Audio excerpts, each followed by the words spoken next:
Alors, bonjour à vous. Aujourd'hui, une nouvelle interview avec Céline Repetto, que j'ai le plaisir d'accueillir ici avec moi. Bonjour Céline, comment tu vas? Salut, je vais très bien, merci. Super.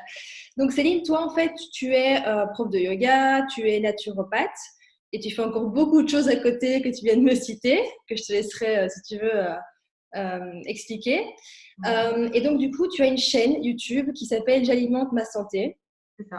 Et donc, avant toute chose, je vous invite à aller voir cette chaîne si vous avez des difficultés en nutrition.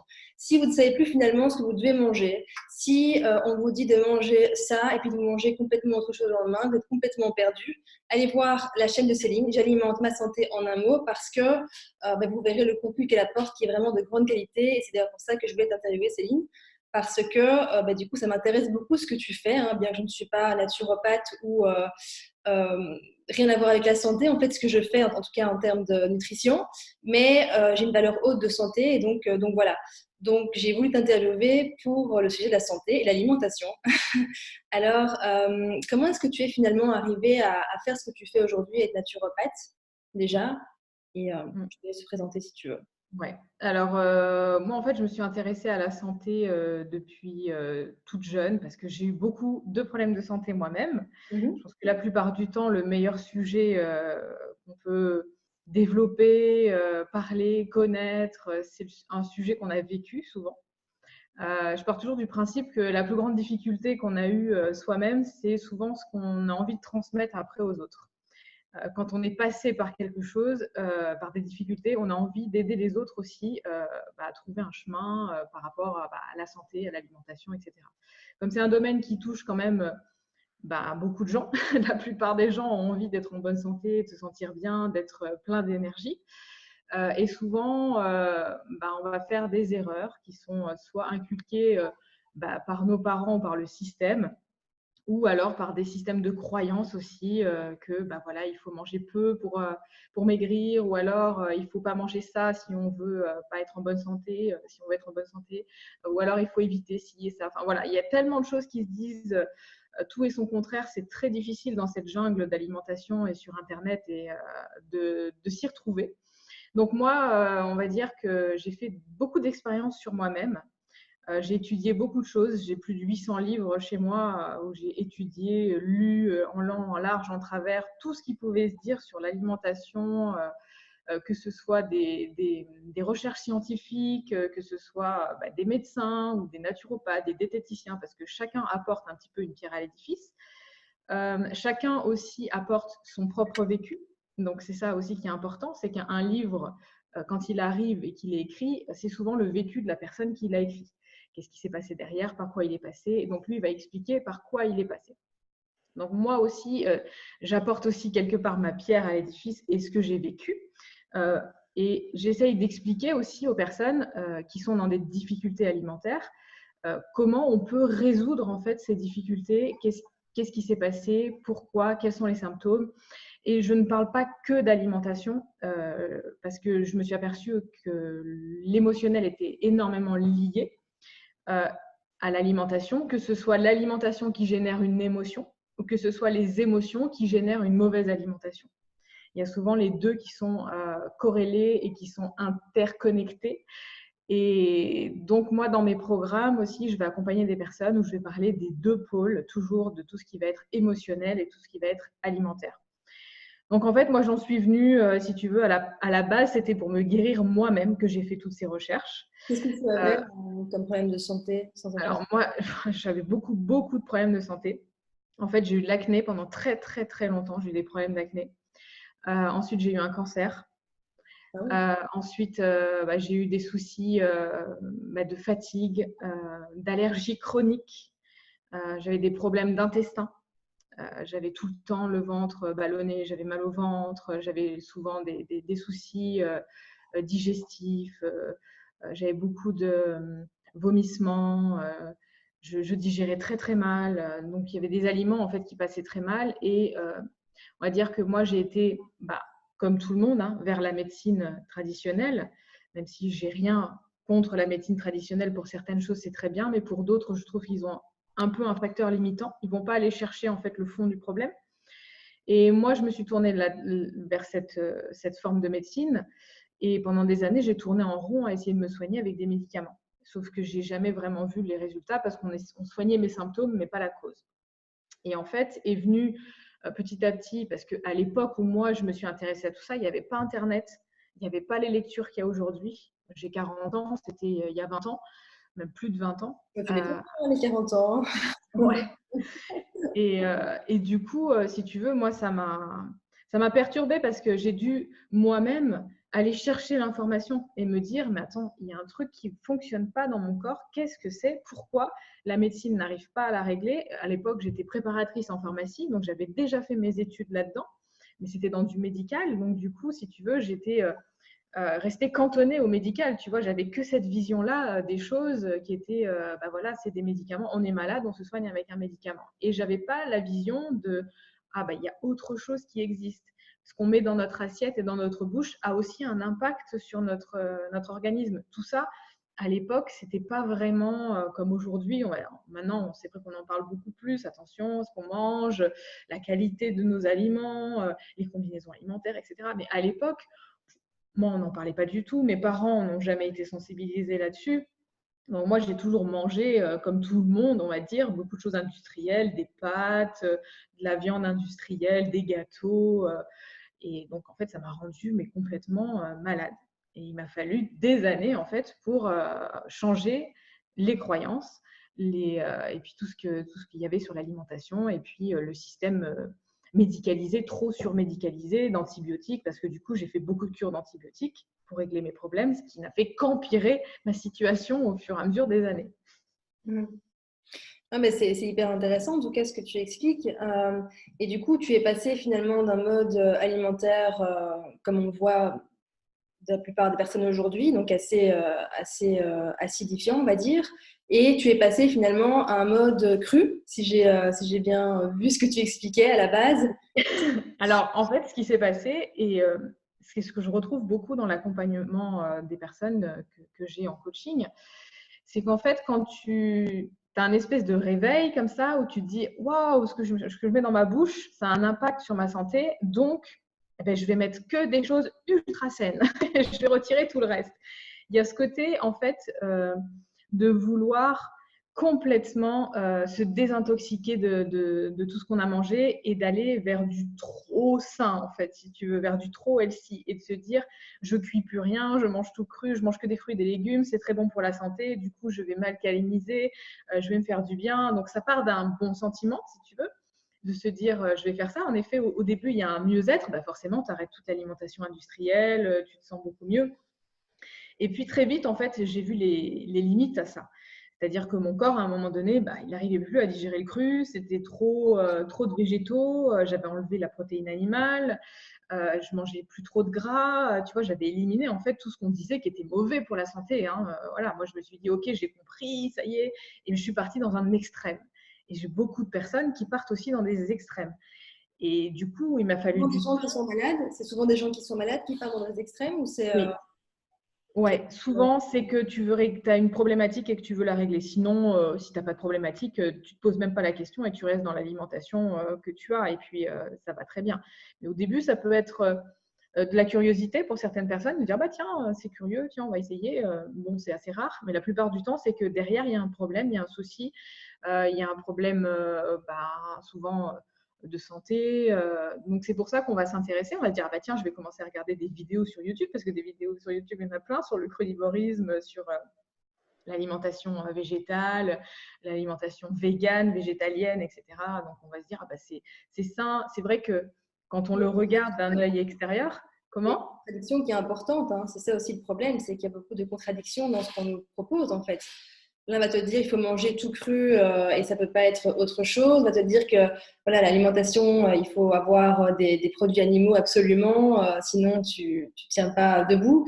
Et donc c'est ça qui est un peu difficile pour la plupart des gens. Que je vois en fait des personnes dont je peux voir les commentaires en fait sous mes vidéos qui savent plus trop quoi manger, tu vois, parce qu'il y a tellement d'écoles différentes que c'est un peu compliqué pour s'y retrouver. En fait, ce qui se passe, ce que j'ai vraiment analysé, c'est le système de croyance de la personne qui va se mettre à changer. On va se mettre dans un autre dogme et là, on va se dire, voilà, j'ai trouvé le Saint Graal, je vais manger tout cru ou je vais manger… on va se mettre dans une case en fait, tu vois. On va se mettre dans une case de low carb, de low fat, de je suis carnivore, je suis crudivore, je suis végétarien, végétalien. Et en fait, une fois qu'on s'est mis dans cette case, c'est comme si on estampillait, on dit je suis ça et on n'en sort plus. Et souvent, moi, les personnes que j'ai en accompagnement qui sont passées par la case véganisme, justement, ont mis tellement de barrières et de croyances et en disant non, non, tuer des animaux, c'est mauvais, et je suis une mauvaise personne si je tue des animaux, etc. Remanger des produits animaux, pour eux, c'est très compliqué après derrière, pour refaire un travail d'enlever ces croyances. Et je pense que vraiment, ce qui est dangereux, c'est de vouloir se mettre dans une case et de se dire c'est ça et c'est pas autrement et je vais y arriver. Et sans écouter en fait ses propres ressentis personnels. Parce qu'au-delà de ce que la personne va dire, de ce qu'elle va peut-être expliquer sur sa chaîne YouTube, dans son livre, dans une conférence, etc., il ne faut pas oublier que c'est son propre vécu à elle et que ça lui correspond à elle. Donc, on peut prendre des choses, écouter des choses, bien sûr, c'est très intéressant, en fait, tout ce qui se dit sur l'alimentation, mais l'essentiel, c'est de rester à l'écoute de son propre corps, parce qu'on est tous différents. Il y a beaucoup de choses où certaines personnes vont très bien réagir et d'autres beaucoup moins bien. Il y a des organes qui vont bien fonctionner chez certaines personnes, donc on va pouvoir manger certaines choses. Il y a des organes qui vont dysfonctionner chez les autres et ça va être compliqué en fait de gérer une alimentation, par exemple une alimentation carnée pour quelqu'un qui va avoir des soucis particuliers va être compliqué.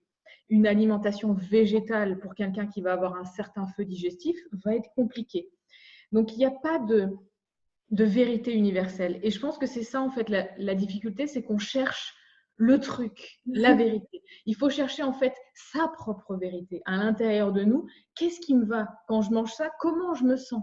Et revenir à l'intérieur de soi, à son individualité et arrêter en fait de vouloir adhérer à un mouvement ou à un programme ou à une personne ou suivre quelqu'un sur Internet.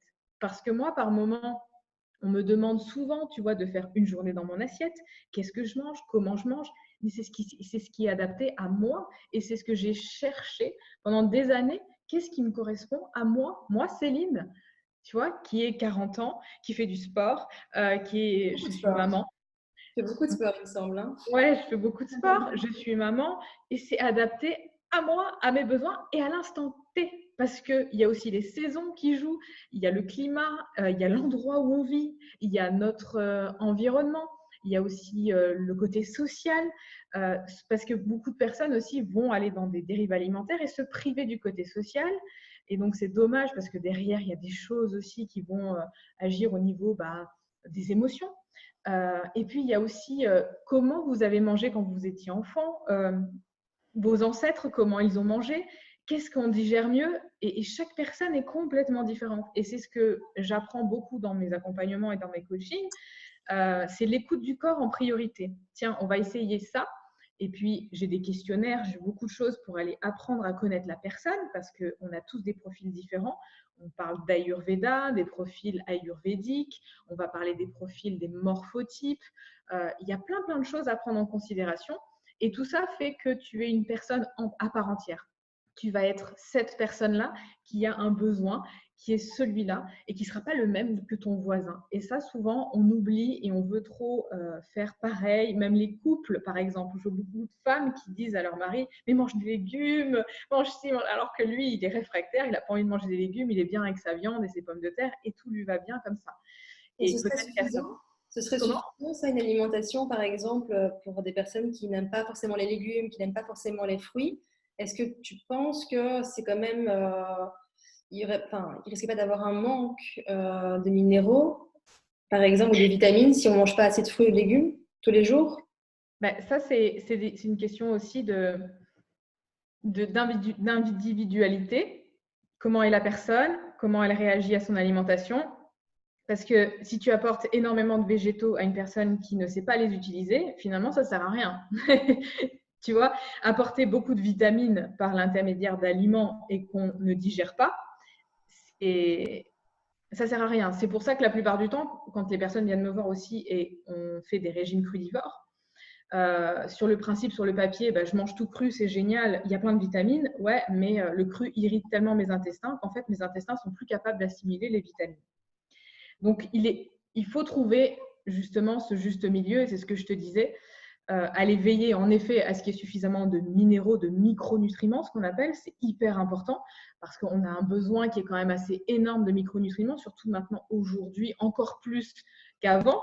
Avant déjà, on va dire, les fruits et les légumes étaient déjà plus riches en micronutriments. Aujourd'hui, ils sont moins riches en micronutriments et en plus, on a un mode de vie qui brûle encore plus, qui oxyde encore plus les minéraux. Donc, on a un besoin d'antioxydants qui est très grand, en effet. Mais voilà, encore une fois, il faut regarder et adapter à chaque personne. Des minéraux, on peut en trouver dans tout. On en trouve aussi dans la viande, des minéraux. Il n'y a pas que dans les fruits et les légumes. Ok. Donc, du coup, tu penses qu'on pourrait pas se passer finalement de viande ou de poisson? Alors, je sais que c'est des questions qui peuvent paraître un petit peu répétitives, hein, mais je pense que c'est important pour beaucoup de personnes, ce genre de questions.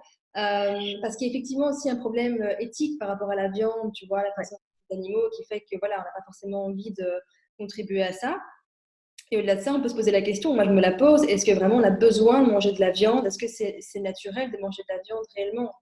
Euh, Est-ce qu'on peut s'en passer ou pas? Et donc, du coup, tu vas me dire, oui, chacun, c'est différent pour chacun, mais est-ce que tu penses qu'on pourrait voilà, trouver tout ce qui est nécessaire, comme peuvent le dire certaines personnes, en dehors justement de la viande et du poisson, et qu'on peut tout trouver dans la nature finalement, euh, dans les fruits et les... Encore une fois, tout est une question de profilage de personnes. Ce n'est pas la protéine animale dont on a besoin d'acides aminés. D'accord. Les acides aminés, on les retrouve essentiellement dans les produits animaux et de manière équilibrée dans les produits animaux et ils sont tous présents. Sauf que dans le règne végétal, il y a toujours une carence en acides aminés. Et dès qu'il y a une carence en acides aminés, tous les acides aminés vont descendre au niveau de celui qui est le plus bas. En gros, c'est comme si tu voulais faire un drapeau français, par exemple, où tu vas avoir un drap blanc, un drap bleu et un drap rouge, par exemple. Tu vas avoir 30 draps bleus, 30 draps blancs et tu vas avoir un drap rouge. Combien tu fais de drapeaux? Un seul. Tu comprends, en fait, les acides aminés, c'est la même chose. Ils vont descendre à celui qui est le plus bas. Ok, tu peux rappeler un peu ce que c'est donc un acide aminé exactement? Les acides aminés essentiels, c'est ce que tu vas retrouver, c'est des protéines en fait, tout simplement. Tu as les acides gras essentiels et les acides aminés essentiels. C'est-à-dire que nous, en tant qu'êtres humains, on n'est pas capable, notre organisme, de fabriquer des acides aminés essentiels et des acides gras essentiels. Le seul macronutriment qui n'est pas essentiel et que notre corps est capable de fabriquer, mais il est en plan B, c'est les glucides, le glucose, de manière générale. Donc en fait, on pourrait très bien vivre, entre guillemets, même si on passe sur un plan B, c'est comme si tu avais une voiture à essence et que tu as un petit moteur électrique qui prend le relais quand tu n'as plus d'essence. D'accord? En fait, si tu veux, le glucose, c'est pareil. Donc tu vas avoir un système relais, un plan B, et tu vas brûler, oxyder, en fait, par la néoglucogénèse, tu vas utiliser les gras et ce qu'on appelle la cétose. Donc, à partir de ce moment-là, oui, tu vas pouvoir utiliser un carburant différent parce que les glucides ne sont pas essentiels. Mais les acides aminés que l'on retrouve dans les protéines sont essentiels pour la construction des tissus, des cheveux, des os, de la peau, plein de choses. Le collagène, tout ça, tu vas retrouver en fait dans les tissus animaux et puis dans certains végétaux. Mais les végétaux, c'est ce que je te disais. Il y a un facteur limitant, c'est qu'il n'y a pas les acides aminés complets, ou alors, s'ils sont complets, il y en a toujours un qui est tellement bas que tous les autres vont descendre au plus bas. Et la deuxième chose qu'il faut comprendre aussi avec les acides aminés, qui sont dans les protéines végétales, c'est qu'elles sont entourées de fibres et que certaines personnes ont du mal à aller chercher les acides aminés qui sont dans les fibres. Et pour eux, c'est compliqué.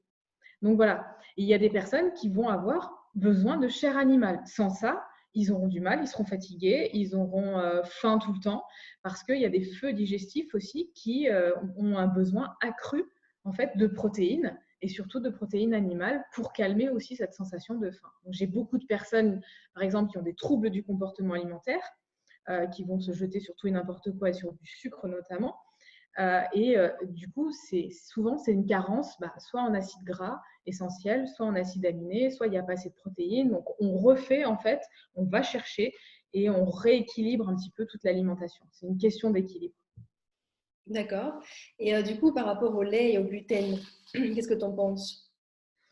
Alors, Le gluten, j'aime pas vraiment aborder le gluten parce que on fait l'amalgame en fait entre le gluten qui est une protéine, d'accord, une protéine végétale, hein, que l'on retrouve en effet en très grosse quantité dans le blé. C'est pas le gluten le problème, c'est surtout le blé moderne d'aujourd'hui C'est ça. qui pose problème parce qu'en effet, il a été modifié, les chromosomes ne sont plus les mêmes et le corps ne le reconnaît plus comme il faut et ça crée des problèmes au niveau des intestins.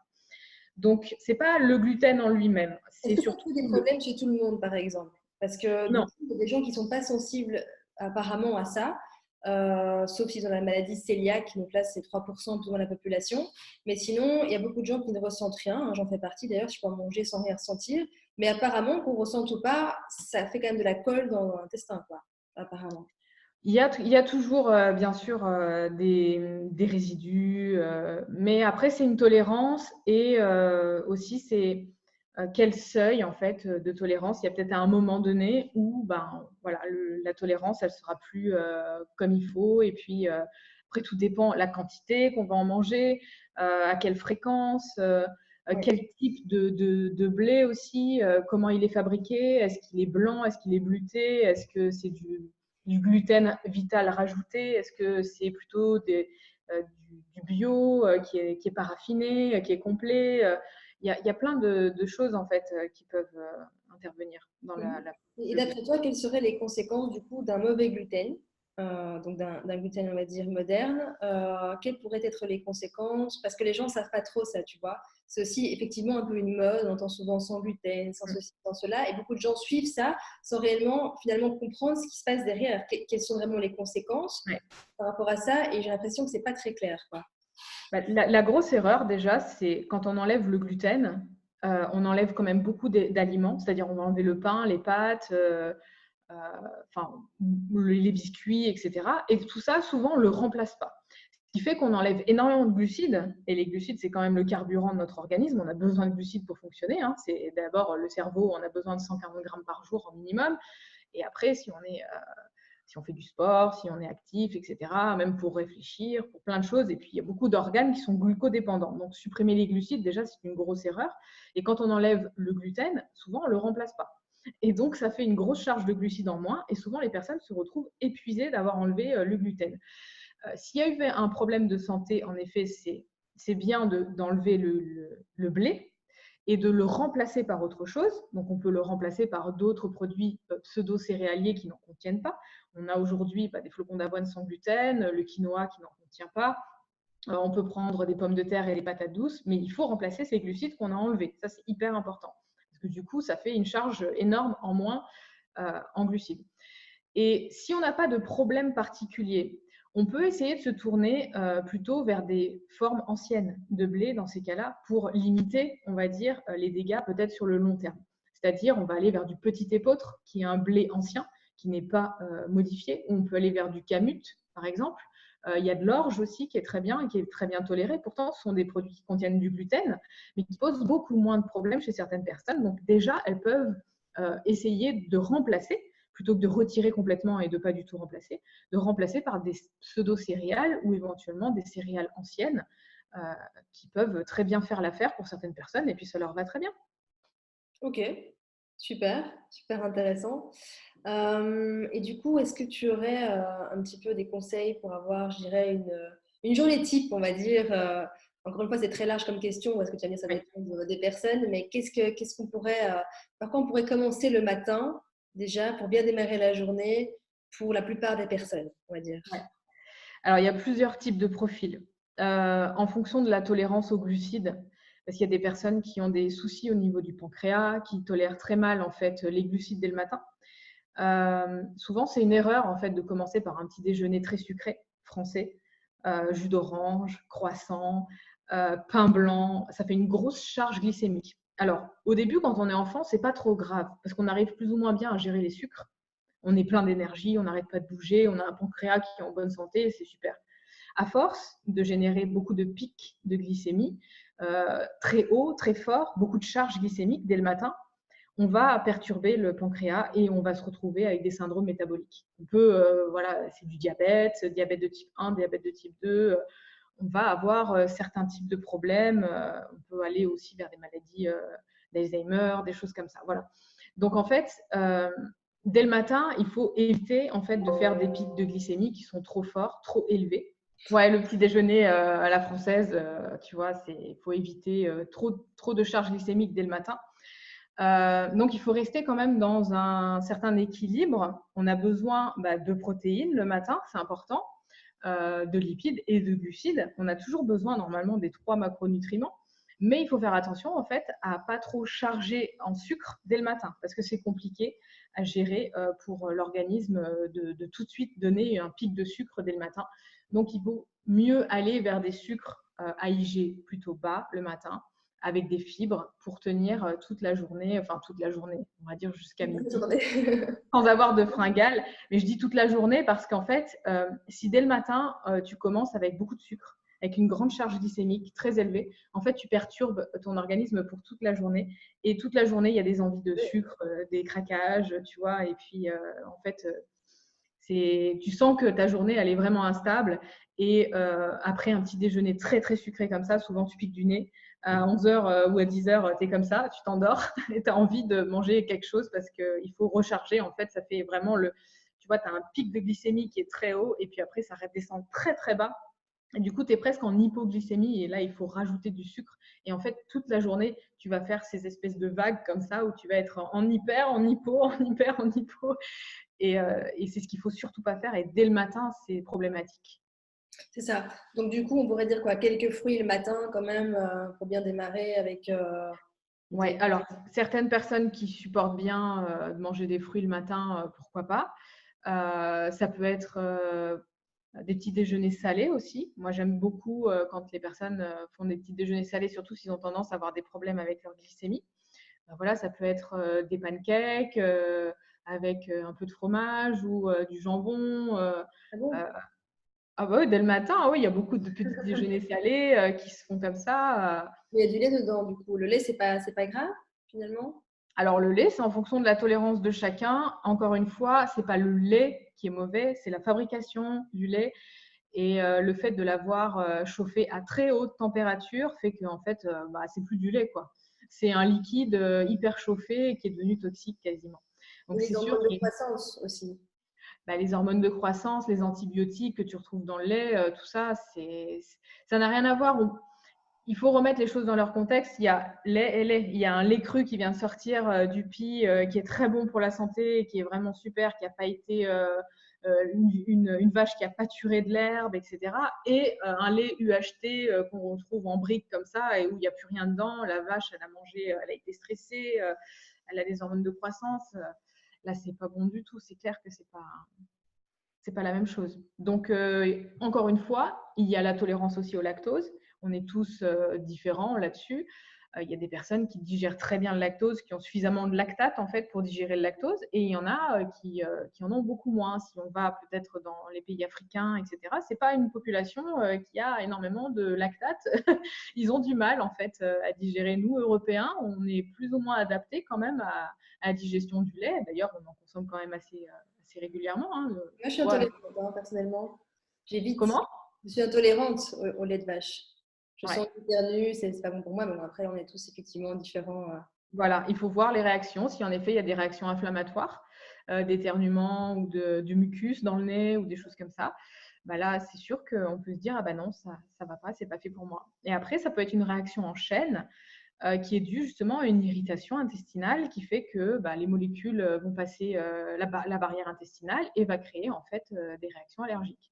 Mhm. Ok. Et du coup, on peut terminer par une question sur le sucre raffiné. On en parle beaucoup. Là aussi, on ne sait pas vraiment finalement ce que ça a créé dans l'organisme en réalité, puisqu'on ne l'explique pas. Et on en met partout, vraiment partout, dans tout ce qui est industriel en tout cas. Du coup, qu'est-ce que tu as envie de dire par rapport à ça? Est-ce que c'est bon? Est-ce que c'est pas bon? Est-ce qu'il faut éviter? Est-ce que c'est problématique ou pas? Ou encore, est-ce que ça dépend de chacun? Alors, ça dépend du profil aussi, comment on tolère les sucres. De manière générale, en fait, pourquoi j'aime pas trop le sucre blanc? Parce que tout simplement, pour moi, c'est de la calorie vide. Je trouve que c'est déjà assez suffisamment compliqué d'arriver à trouver tous ces micronutriments dans une alimentation entière et complète, que c'est vraiment dommage d'utiliser des calories vides qui n'apportent finalement pas grand-chose. Parce que, qu'on soit d'accord, quand tu manges un fruit, une pomme de terre, du riz, des pâtes, du pain ou du sucre blanc, ça va se transformer en glucose de toute façon dans ton organisme et ton organisme va l'utiliser comme source d'énergie. Mais la différence, c'est qu'au passage, il y en a certains qui vont t'apporter du potassium, du magnésium, du calcium, du zinc, du phosphore, etc. Et le sucre, rien du tout. Donc, autant utiliser pour avoir la même chose, des choses qui sont pleines, des calories pleines, ce que j'appelle, plutôt que des calories vides. Comme des fruits, Bon, par bah oui, exemple. par exemple, les fruits qui contiennent aussi du sucre, bon, c'est du fructose, c'est un autre type de sucre. Ce qui est bien, c'est d'avoir tous les types de sucre dans son alimentation, d'avoir du fructose, du lactose, du glucose, du saccharose. C'est très bien d'avoir tous les types de sucre, d'avoir un melting pot en fait, parce que le corps utilise différentes sources de sucre de manière différente. Il y en a qui vont être utilisés par le foie, etc., d'autres par les muscles. Enfin, voilà, en général, le fructose, c'est surtout métabolisé au niveau du foie. Mais ce qui est intéressant, c'est pour des personnes qui mangent énormément de calories, comme des hommes ou des sportifs. En effet, ils vont utiliser peut-être du sucre pour éviter de manger des plats de pâtes énormes, des plats de riz énormes. Ça, ça, ça crée c'est un avantage pour eux d'avoir des sources petites en quantité à manger avec une source d'énergie qui est grande. Parce que le sucre, en fait, on prend ça de sucre. Il y a 100 calories là-dedans, mais on va prendre tout ça de pommes de terre ou de riz, il y aura aussi 100 calories dedans. Donc voilà, après, c'est une question aussi, si on est des personnes, on a un bon coup de fourchette, on a faim, on a besoin d'avoir des assiettes bien remplies, utiliser du sucre, ça va être problématique parce que ces personnes-là vont être en excès calorique du coup, parce qu'elles vont avoir des grosses assiettes, mais aussi elles vont manger du sucre qui va faire monter la balance et qui va charger en fait en calories. Ok. Et du coup, qu'est-ce que tu pourrais conseiller à une personne qui, et j'en connais beaucoup, hein, et des proches d'ailleurs, des personnes qui ont vraiment du mal en fait à arrêter le sucre, arrêter en fait la malbouffe, ce que j'appelle la malbouffe, tellement ils sont addicts en fait à ça. Et ils aimeraient dans le fond, hein, ils se battent tous les jours contre eux-mêmes pour arriver à arrêter certains aliments, mais ils n'y arrivent pas. Et du coup, il y a forcément l'addiction qui est liée à la nourriture. Mais comment on peut commencer en fait pour petit à petit, tu vois, arriver à modifier ça?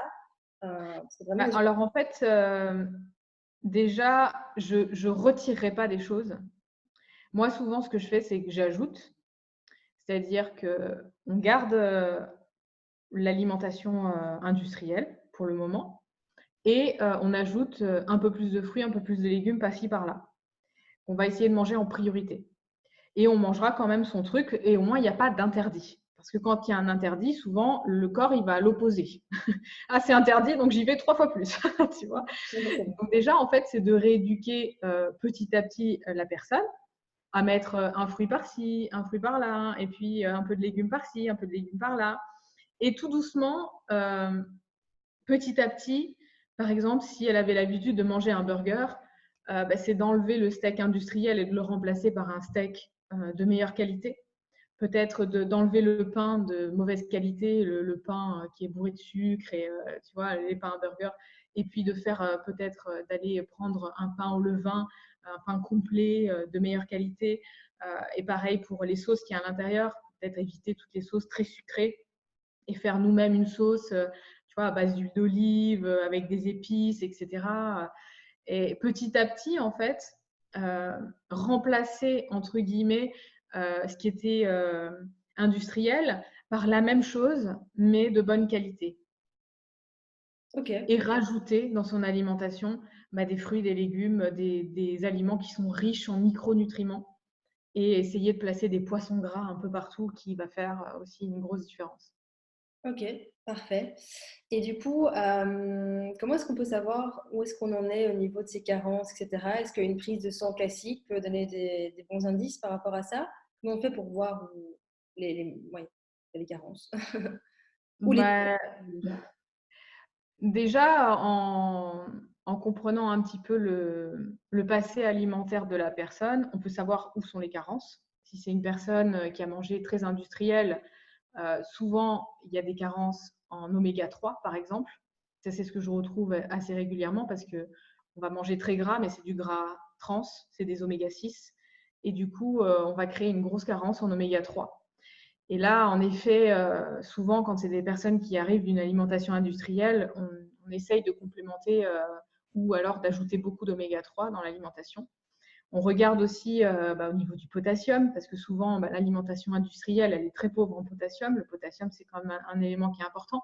Le magnésium aussi, c'est hyper important parce que si on est une personne très stressée, il y a besoin quand même de pas mal de magnésium. Le fer, si c'est une personne qui a été végétarienne, végétalienne pendant très longtemps, qui a mangé très peu de produits animaux, peut avoir une carence en fer, une anémie.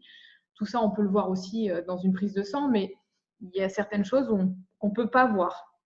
On ne peut pas tout voir dans une prise de sang. Après, il existe aussi des tests qu'on va retrouver, ça s'appelle un oligoscan. Certains médecins le font et ils l'analysent en fait, les minéraux et aussi l'intoxication aux métaux lourds. Ok. Voilà. Mais écoute, merci beaucoup en tout cas pour ces chouettes réponses. Est-ce que tu veux rajouter quelque chose pour la fin? Un petit mot à rajouter en plus? Je pense que vraiment la chose à retenir, s'il y a vraiment quelque chose à retenir, c'est d'être à l'écoute en priorité de ses propres besoins, de ne pas se mettre dans une case, parce qu'il y a des moments où le corps aura des besoins et c'est OK. Et il ne faut pas lutter contre. Hein. Il y a des envies, il y a des besoins et c'est juste. Donc il faut écouter.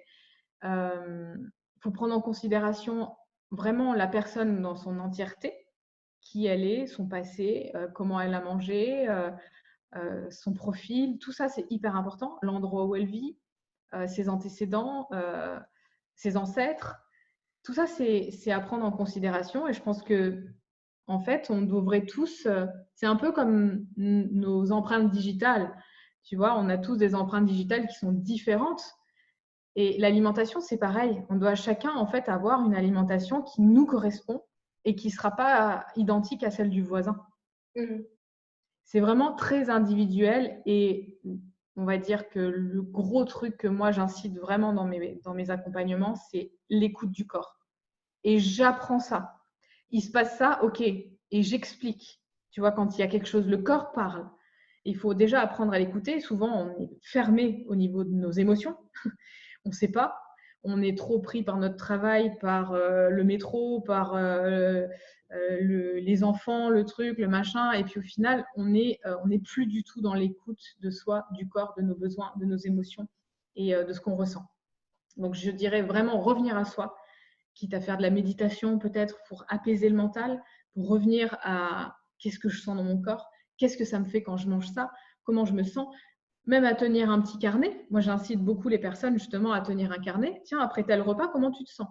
Ok, j'ai eu ça, ça, ça et ça. Gandhi faisait ça, non, je pense. Comment? C'est pas Gandhi qui faisait ça, qui avait un carnet justement. Ah, je sais pas. Chaque chose qu'il mangeait, il mettait. Je pense, hein, ouais, si je ne me trompe pas. C'est une super idée déjà pour commencer. Voilà, si on ne sait pas trop, si on arrive là-dedans et on se dit oh là là, mais je ne sais même pas écouter mon corps. J'ai des personnes, en fait, elles ballonnaient tout le temps, toute la journée, elles avaient mal au ventre, mais elles s'en apercevaient pas parce qu'elles étaient tout le temps en inflammation. En fait, quand j'ai fait de la désinflammation avec elles, et qu'après, une fois, elles ont retrouvé cet état d'inflammation, ah oui, d'accord, ah mais j'étais tout le temps comme ça en fait. Et on ne s'aperçoit pas, c'est comme le syndrome de la pièce qui pue, c'est un peu la même chose. Tu sais, au début, tu rentres dans une pièce qui sent mauvais, tu le sens tout de suite, tu restes dans la pièce, à la fin, tu ne sens plus. C'est la même chose en fait avec les douleurs dans notre corps, avec ce qu'on ressent. On est tellement habitué à vivre avec qu'à la fin, on ne sent même plus qu'on a une douleur permanente. Et c'est quand on enlève cette douleur qu'on dit oh, ouais, mais en fait, ah ouais, quand même, j'étais vraiment mal, tu vois. J'étais vraiment pas bien. Ah oui, la vraie énergie, c'est ça. Ah ouais, d'accord. Ah, j'en étais loin. Mais quand tu es en fatigue chronique tout le temps, tu es fatigué tout le temps, au final, tu sais même plus ce que c'est que la réelle énergie, la vraie énergie du corps. Et là, moi, on travaille là-dessus, vraiment sur ces paramètres-là. Ok. Mais voilà, allez voir Aliment de ma santé, hein, c'est très important. Mettez un petit pouce vers le haut, mettez vos commentaires en dessous de la vidéo. Et je te dis merci Céline et à Mais très de bientôt. rien. Merci Elena. Merci à toi. Ciao. Ciao, ciao.